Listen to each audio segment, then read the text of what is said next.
El Señor Jesús en el Sermón del Monte dijo, «El ojo es la lámpara del cuerpo. Por tanto, si tu visión es clara, todo tu ser disfrutará de la luz. Pero si tu visión está nublada, todo tu ser estará en oscuridad. Si la luz que hay en ti es oscuridad, qué densa será esa oscuridad». Bienvenido, bienvenida a Pensemos con el Dr. Ravi Zacarías, autor y apologista cristiano. Hoy el Dr. Zacarías continuará la segunda parte de su mensaje titulado La perdición del ser humano. Escuchemos. Albert Camus, el filósofo argelino, en su libro llamado El extraño, habla sobre un hombre que vivía su propia vida, hacía lo que le placía y estaba a punto de ser ejecutado. Y justo antes de ser ejecutado, el capellán está hablando con él y le dice, «¿No cree usted en Dios?» Y el hombre respondió, «No». Entonces el capellán le dijo, «¿Cómo sabe usted que Dios no existe?» A lo que el hombre contestó, «No sé si existe o no, pero sí sé una cosa, que realmente no me importa si Él existe o no». El primer paso en la caída del ser humano es el rechazo. El segundo paso en la caída es el mismo título del libro como lo captura Camus, El extraño. El ser humano intercambió la gloria y la belleza de Dios por la fealdad y la estupidez del ser humano y de las criaturas. Escuche lo que dice Habacuc. ¿De qué sirve una imagen si quien la esculpe es un artesano? ¿De qué sirve un ídolo fundido si tan solo enseña mentiras? El artesano que hace ídolos que no pueden hablar, solo está confiando en su propio artificio. Ay del que le dice al madero, despierta, y a la piedra muda, levántate. Aunque están recubiertos de oro y plata, nada pueden enseñarte, pues carecen de aliento de vida. En cambio, el Señor está en su santo templo. Guarde toda la tierra silencio en su presencia. Escucha lo que dice David en el Salmo 135. Él habla sobre los ídolos y dice que son ciegos, que los ídolos son sordos, y luego agrega este comentario bastante mordaz. Semejantes a ellos son sus hacedores, y todos los que confían en ellos. Isaías en su capítulo 29 tiene una analogía para los que adoran a los ídolos y aquellos que se deifican a sí mismos. Isaías dice, como el hambriento que sueña que está comiendo, pero despierta y aún tiene hambre, como el sediento que sueña que está bebiendo, pero despierta y la sed le reseca la garganta. El Señor Jesús en el Sermón del Monte dijo, «El ojo es la lámpara del cuerpo. Por tanto, si tu visión es clara, todo tu ser disfrutará de la luz. Pero si tu visión está nublada, todo tu ser estará en oscuridad. Si la luz que hay en ti es oscuridad, qué densa será esa oscuridad». Habacuc captura lo inerte de la búsqueda de los idólatras como una privación de la verdad. David nos recuerda que nos hemos convertido como aquellos a los que adoramos. Isaías cuenta de un sueño ilusorio que lo deja uno con hambre. Y Jesús, en sus mordaces palabras, describe la separación con Dios como un velo de tinieblas. Chesterton dice que sería como despertarse una mañana, verse al espejo y no mirar nada. Cuando rechazamos a Dios, quedamos alienados de Él y quedamos alienados de nosotros mismos. Permítame relacionar estas dos cosas con una ilustración. C.S. Lewis, el autor británico, habla sobre un hombre que estaba buscando el significado de la vida. En realidad es un testimonio alegórico de su propia conversión, y él se retrata como un alguien que estaba atado en el espíritu de este siglo, que disfrutaba la comida, que llama a las cosas por su nombre, mientras que la razón y los racionalistas se reían de él, le ponían adjetivos groseros y era algo terrible. Luego, él comenta sobre la leche, y ellos lo describen en términos desagradables. Luis dice, yo no sabía cómo responder hasta que pasaron unos pocos minutos y la razón vino montada en un caballo. Por favor, ponga atención. La razón llegó montada en un caballo para rescatarme.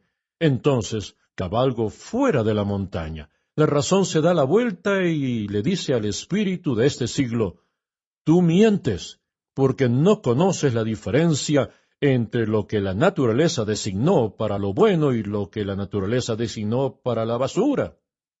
Por favor, no pierda el hilo de pensamiento aquí. No hay nada más hermoso que lo bueno. ¿Lo escuchó? No hay nada tan hermoso como lo bueno. No hay nada tan feo como lo malo. Eso es verdad, es real. En realidad nada es tan hermoso como lo bueno, pero hemos hecho que lo bueno se convierta en algo feo y aburrido. Hemos hecho que lo malo se convierta en algo intrigante, atractivo y lleno de encanto. Lo bueno y lo malo son como los polos positivo y negativo de una corriente eléctrica. Usted los transpone y cae en las tinieblas. Esa es la razón por la que hoy en día es un extraño para sí mismo. Del rechazo avanza hacia la separación. De la separación se mueve hacia la dominación. Se ha convertido en un esclavo. Piense en las muchas maneras en las que hemos buscado ser libres. La tecnología nos ha liberado, la industria nos ha liberado, la ciencia nos ha liberado, la química nos ha liberado, el arte nos ha liberado, la educación nos ha liberado. De alguna manera, pensamos que las drogas nos están liberando. Supuestamente hemos quebrantado 1000 tiranías y, sin embargo, podemos ser comparados con un hombre angustiado, intoxicado con una sensación de libertad. Y particularmente me gusta advertir a mi audiencia sobre esto, que la libertad no es la misma cosa que la autonomía. La libertad no significa que yo pongo las leyes para mí mismo.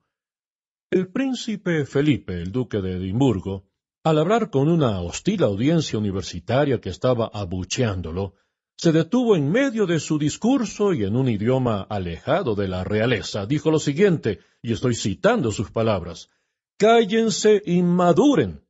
Él agregó: «Ustedes pueden destruir la libertad abusando de ella, de la misma manera que cuando privan a otros de ella». ¿Me escuchó? Usted puede destruir la libertad abusando de ella, de la misma manera que cuando se priva a otros de ella, cuando es ilegal ser libres. Eso es precisamente lo que ha hecho el ser humano. En un intento de ser racional, ha llegado a ser irracional. En un intento de deificarse, se ha desfigurado a sí mismo. En un anhelo de liberarse, se ha convertido en un esclavo. Y como Alejandro Magno, ha conquistado el mundo que está a su alrededor, pero todavía no se ha conquistado a sí mismo. D.L. Moody, el gran evangelista estadounidense, tenía una gran habilidad para decir las cosas.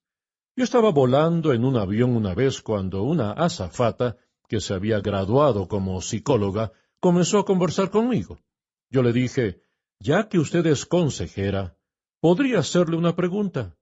Si yo tuviese un hijo lo suficientemente mayor como para ir a la universidad, y él aceptara ir a cualquier consejero que yo le enviara por 1 minuto, y usted tuviera el privilegio de ser esa consejera en 1 minuto, si usted pudiese decirle cuál es la cosa más importante en la vida, ¿qué le diría?».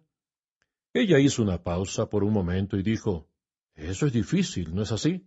Yo le respondí: «Supongo que lo es. Pero si él dijera que va a hacer caso de cualquier cosa que usted le dijera en 1 minuto, ¿qué le diría?». Ella hizo una pausa por un momento y contestó: «Yo le diría: ve a la universidad y recibe una buena educación». Yo le dije: «Eso es muy interesante». Porque una vez vivió un evangelista estadounidense llamado D.L. Moody, quien no tenía mucha educación, y él dijo una vez: «Si usted toma a un hombre que está robando los tornillos de las rieles de un ferrocarril, como usted desea cambiarlo, le envía a la universidad, y al final de su educación se robará todas las rieles». La ciencia hoy en día nos ha dado los medios mejorados. Por favor, ponga atención. La ciencia, hoy en día, nos ha dado los medios mejorados para lograr algunos de nuestros fines condenables. Ahora, esto no es cierto en todas las ciencias, eso no es cierto en todos nuestros fines, así que no tome esto como algo extremista. Pero sí es cierto que muchas de nuestras tecnologías solo nos han hecho más sofisticados en nuestra maldad. Y sin embargo, corremos y corremos, jugamos a las escondidas y seguimos diciéndonos unos a otros que encontramos el festín que deseamos en la tierra. Pero cuando miramos a nuestro alrededor, hay violencia en los campos de fútbol, hay violencia en los aviones, hay violencia en las reuniones de comités, hay violencia en las batallas y guerras. Seguimos luchando, negando la realidad, rehusándonos a asimilar el hecho de que Dios ha diagnosticado el problema. Estamos demasiado poseídos por nosotros mismos. La siguiente ilustración, cuando la escribí, dije, vaya, si yo digo esto, alguien se va a preguntar qué es lo que estoy diciendo. Así que simplemente voy a mencionar esto con humor y sarcasmo. En ningún lugar es más visible nuestro escape de la realidad que en la industria cosmética en nuestro mundo, que trata de ocultar muchas cosas. La industria cosmética ha explosionado hasta convertirse en un negocio de miles de millones de dólares, y nos ofrecen productos mezclados para hacernos ver mejor, oler mejor, sentirnos más jóvenes y otra decena de formas inocentes de desfiguración.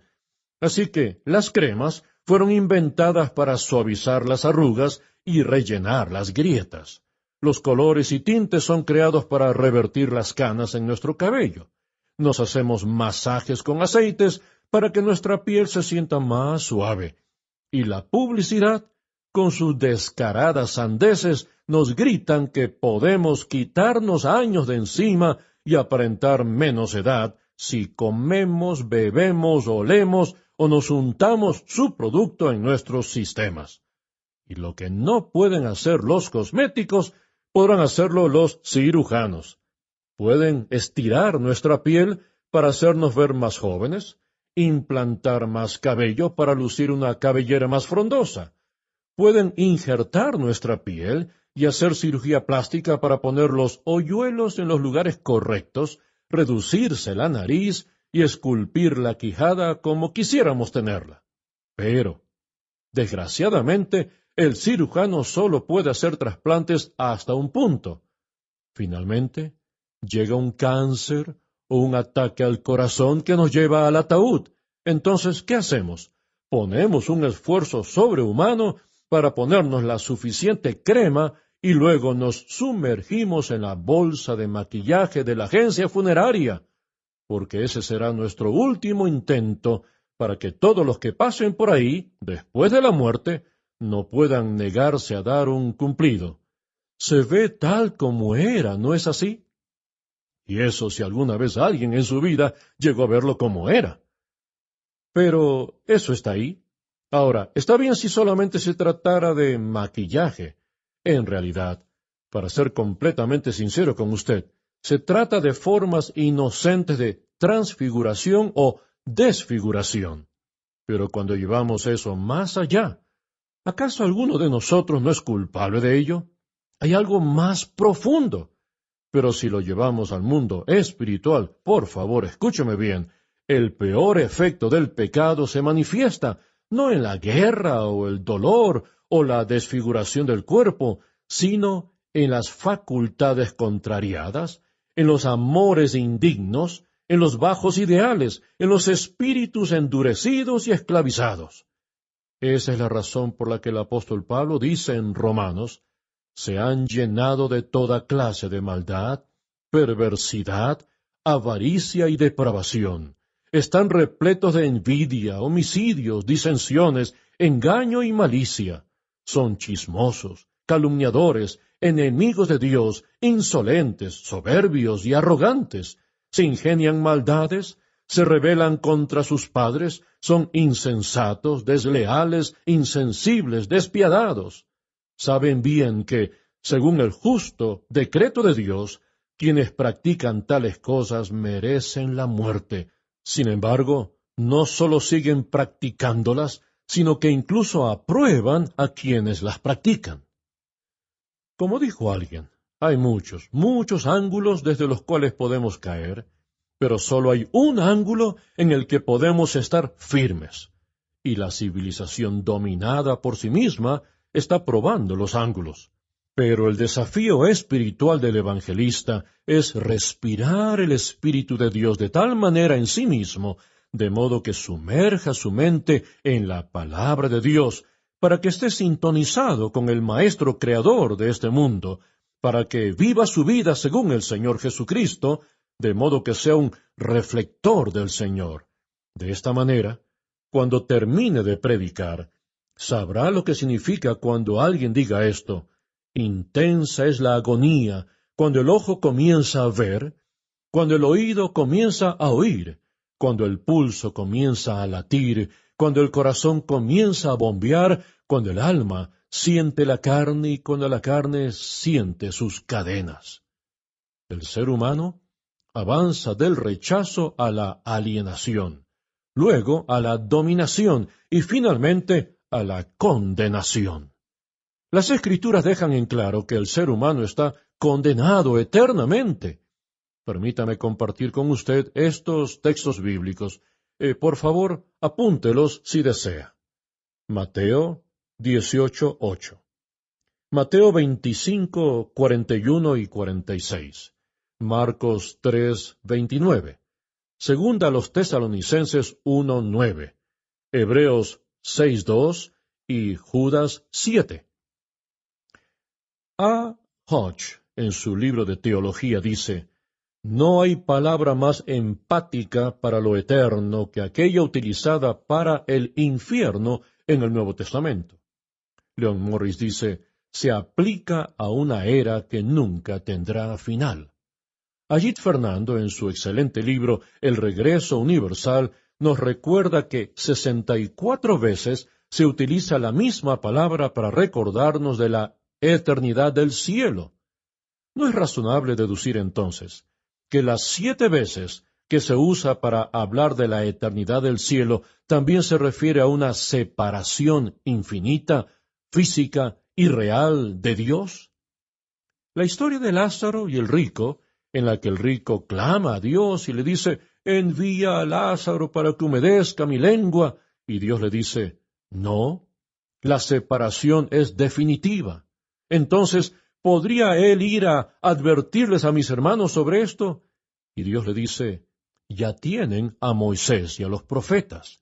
Lo que significa que la palabra de Dios debe recordarles que hay un gran golfo y que no hay nada que revertirá la situación una vez que usted esté en la gloria eterna o en la perdición eterna. Esto es algo que nos hace pensar. Una vez el doctor Graham me pidió que trate sobre un tema y yo no me sentía seguro de estar calificado. Es una de las verdades más solemnes en toda la palabra de Dios, y mientras estaba orando, recordé que estudié alguna vez lo que dijo Robert W. Dale. No hay nadie en este mundo al que quisiera escuchar predicar sobre el infierno excepto a D. L. Moody, porque nunca he escuchado predicar a Moody sobre ello sin quebrantarse en medio de su disertación y comenzar a llorar. Como dijo Pablo, él viajó en su espíritu. El infierno no es la elección de Dios, es la elección del ser humano que desea rechazar a Dios. Pero así como el infierno deletrea las tinieblas, distancia, alienación y condenación, permítame recordarle que junto a este tema tenebroso y mórbido está la gloriosa luz de nuestro Señor Jesucristo. La primera vez que Mateo y Lucas utilizan la palabra tinieblas, la yuxtaponen con la verdad de que Jesús es la luz que brilla sobre aquellos que están sentados en las tinieblas.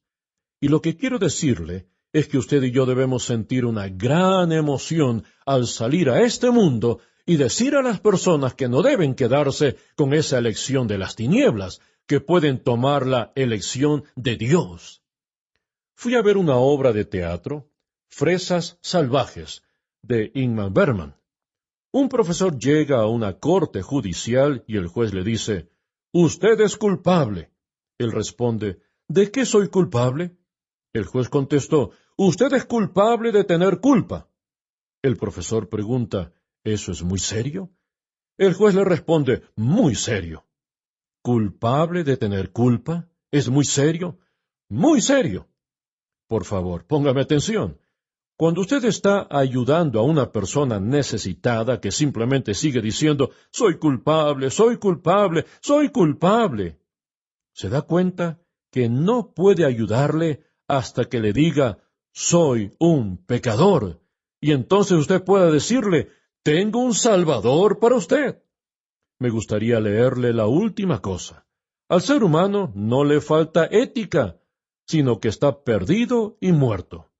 Si el ser humano estuviese solamente perdido en la culpa, lo que le he dado son malas noticias, pero está perdido en el pecado, y nuestro gran privilegio es decirle al mundo que tenemos un Salvador.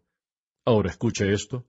La mayor diferencia entre Jesucristo y los maestros de ética y moralidad que han sido deificados por el ser humano es que estos moralistas vinieron para hacer que las personas malas se conviertan en personas buenas.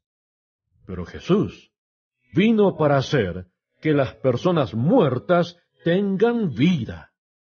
Oriente u occidente, norte o sur, antiguo o moderno, el problema es el mismo y la solución es la misma. Una vez que comprendamos la atrocidad del pecado, obtendremos una profunda y duradera gratitud hacia Dios. Yo tenía 17 años cuando estaba en el lecho de un hospital en Nueva Delhi, después de haber intentado suicidarme, cuando le entregué mi vida a Jesucristo. Yo no era un hombre malo que se estaba convirtiendo en un hombre bueno. Yo era un moribundo que iba a vivir por una causa que es mayor que el hombre mismo. Y como dijo un teólogo alemán, el pecado nos chamusca más cuando está bajo la luz examinadora del perdón de Dios.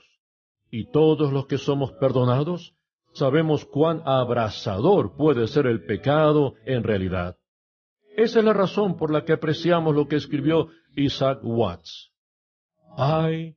Mi Salvador sangró y mi soberano murió cuando inclinó esa sagrada cabeza por un gusano como yo. Fue por mis crímenes que él sufrió en ese madero, misericordia sorprendente, gracia desconocida y amor más allá de lo alcanzable. O también lo que dijo el traficante de esclavos convertido, John Newton, sublime gracia del Señor, que a un infeliz salvó. Fui ciego, mas hoy veo. Perdido, y él me halló. Y para aquellos de nosotros que somos evangelistas, caminemos con una luz, con una sobriedad y una seriedad en todos nuestros pasos. Entonces comprenderemos de manera aguda por qué la Biblia dice, qué hermosos son sobre los montes los pies del que trae buenas nuevas, del que proclama la paz, del que anuncia buenas noticias, del que proclama la salvación. ¡Qué contraste! Las tinieblas en el alma del ser humano y la gloriosa luz de la redención que trae Cristo.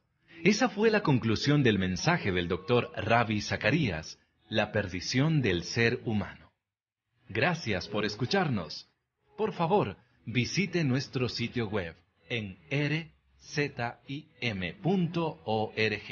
Pensemos con el Dr. Ravi Zacarías. Es un ministerio radial sustentado por los oyentes que tiene el propósito de ayudar al creyente a pensar y al pensador a creer.